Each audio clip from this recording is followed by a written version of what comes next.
नमस्कार मंडळी मी गणेश ठाकरे महाराष्ट्र नेता या चॅनलवरती आपलं सहर्ष स्वागत आहे.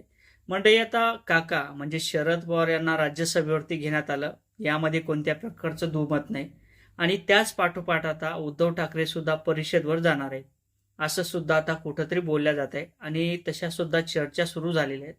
आणि त्याचबरोबर जे काही एकनाथ शिंदे यांचे नेते असेल ते सुद्धा उद्धव ठाकरे यांना टार्गेट करण्याचं काम करत आहेत, ट्रोल करण्याचं काम सुरू झालेलं आहे. आमच्या पक्षात या किंवा आमच्या नेत्याला म्हणजे एकनाथ शिंदे यांना एक फोन लावा, नंतर तुम्हाला परिषदेवर घेतल्या जाईल, अशा पद्धतीचं टोल कुठेतरी उद्धव ठाकरे यांना केलं जात आहे. परंतु यामध्ये प्रामुख्याने भाजप कोणत्याही प्रकारची भूमिका स्पष्ट करत नाही. नेमका भाजपचा यामध्ये विरोध असणार का? उद्धव ठाकरेला परिषदेवर घेतल्या जाणार का? किंवा ती काही त्यांची निवडणूक असेल त्यांच्या विरोधात भाजपचा उमेदवार कुठेतरी दिला जाणार का, याचीच माहिती घेणारा हा व्हिडिओ. नक्की चॅनलवर नवीन असाल तर चॅनलला सबस्क्राईब करा, व्हिडिओ आवडला तर नक्की शेअर करायला विसरू नका. म्हणजे ज्या अर्थी राज्यसभेवरती काकाला घेण्यात आलं, म्हणजे शरद पवार यांना राज्यसभेवरती घेण्यात आलं. आता शरद पवार सारखा नेता प्रत्येकाला हवा असतो, कारण तर नरेंद्र मोदी असतील, अमित शहा असतील, महाराष्ट्रातील नेते असतील, यांना चांगलंच माहिती आहे की काका काय आहेत राजकारणात.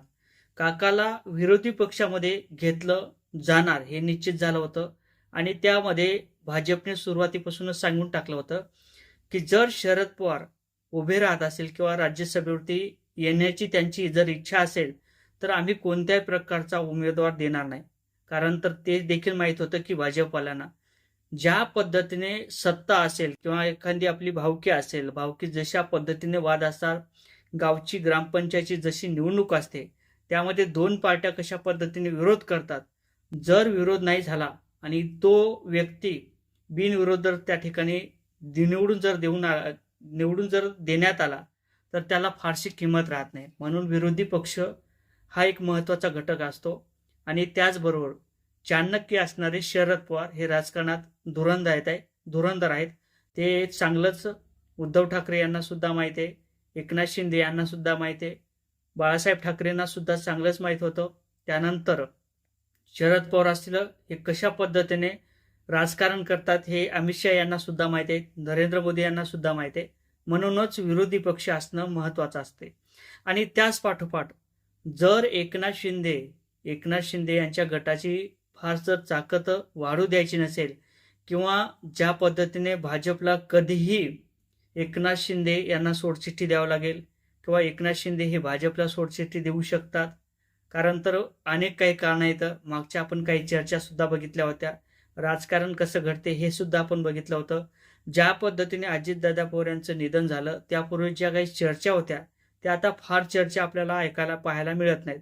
कारण तर विरोधी पक्ष किंवा एक वरिष्ठ नेता यामध्ये अजितदादा पवार यांचं नाव होतं.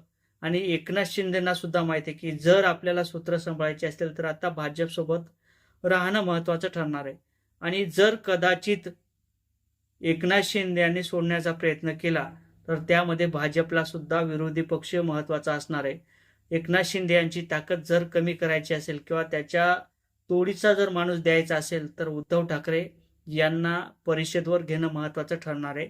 म्हणून त्यांना सुद्धा म्हणजेच जे काही भाजप सरकार असेल हे फारसं उद्धव ठाकरे यांना विरोध करणार नाही, निश्चितच त्यांना परिषदेवर घेतल्या जाईल. विरोधी जरी अशा आता जरी काही चर्चा घडत असतील किंवा भाजपचे काही नेते बोलत असतील, एकनाथ शिंदे यांचे काही नेते जरी बोलत असतील तर एकनाथ शिंदे यांना सुद्धा चांगलंच माहिती आहे की उद्धव ठाकरे हे पक्षाचा प्रमुख आहे. उद्धव ठाकरे हे एक राजकारणातलं आणि बाळासाहेब ठाकरे यांचं नेतृत्व चालवणारं एक कणखर असं हे आहे. त्यामुळे उद्धव ठाकरे यांना विरोधी पक्षात घेणं महत्त्वाचं ठरणार आहे आणि उद्धव ठाकरे निश्चितच परिषदेवर जातील, यामध्ये कोणत्या प्रकारचं दुमत नाही. आणि भाजप सुद्धा त्याला विरोध करणार नाही, कारण तर ज्या पद्धतीने राजकारणात विरोधी पक्षाचं महत्त्व तेवढंच असते. जेवढं राजकारण चालवण्यासाठी किंवा आपल्याला विरोध करणारा कोणीतरी असला पाहिजे, आपल्या कामाचा पाढा कशा पद्धतीने वाचून दाखवतो हे सुद्धा स्पष्ट झालं पाहिजे. कारण तर एखादं काम जर निपक्षपदी होत असेल किंवा त्याला कोणाचा जर विरोध नसेल तर त्या कामाला मजा नसते. म्हणून विरोधी पक्ष म्हणून उद्धव ठाकरे यांना निश्चितच परिषदवर घेतला जाईल. त्याला कोणत्याही प्रकारचा विरोध नसेल असं तरी सध्याच्या परिस्थितीतून वाटत आहे. या संदर्भात आता तुम्हाला काय वाटते कमेंट करा. व्हिडिओ आवडला तर लाईक आणि शेअर करायला सुद्धा विसरू नका. जय शिवराय.